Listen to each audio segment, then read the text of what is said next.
Why has the church often failed to confront abuse, racism, or justice? And you've got to say that lots of times in the news, when the church is in the news, it's not for a good reason, right? What would kind of really be going on there? It's sad to see a lot of things that are reported on now. Yeah, thanks, Rob. And again, I'm aware that some of us, we may feel ourselves to have been hurt in the past by the behavior of those who call themselves Christians.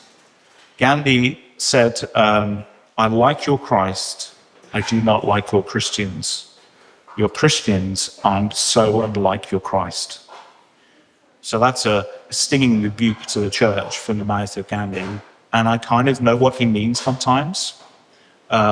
Basically, a Christian is someone who has not only been brought back into a relationship with God or Christ, but someone who now wants to be increasingly conformed to the likeness of Christ.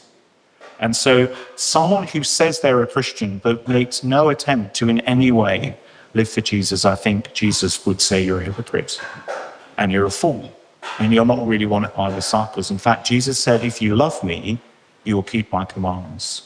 So if a Christian is someone who loves Jesus, you should be able to watch their life, watch their words, and at least get a sense of this is someone who genuinely, although they will fail, authentically seeks to live for Jesus.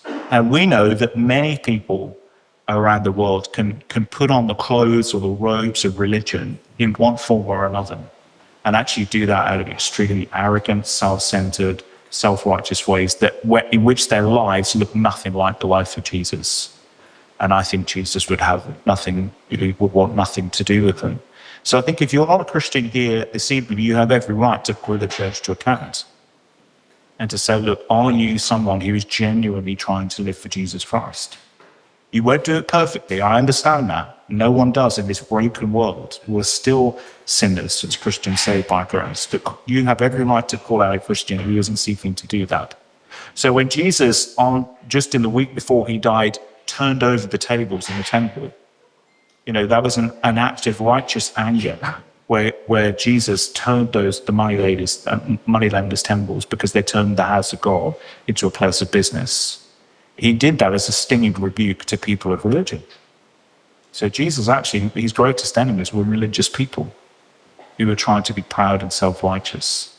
But the church must be people who reflect the image of Christ. And when they do, I think the world sees that too. So whether it's Martin Luther King, or whether it's William Wilberforce, or whether it's Christians in small ways and big ways trying to love as Jesus loved and serve as Jesus served, I think the world will see that too.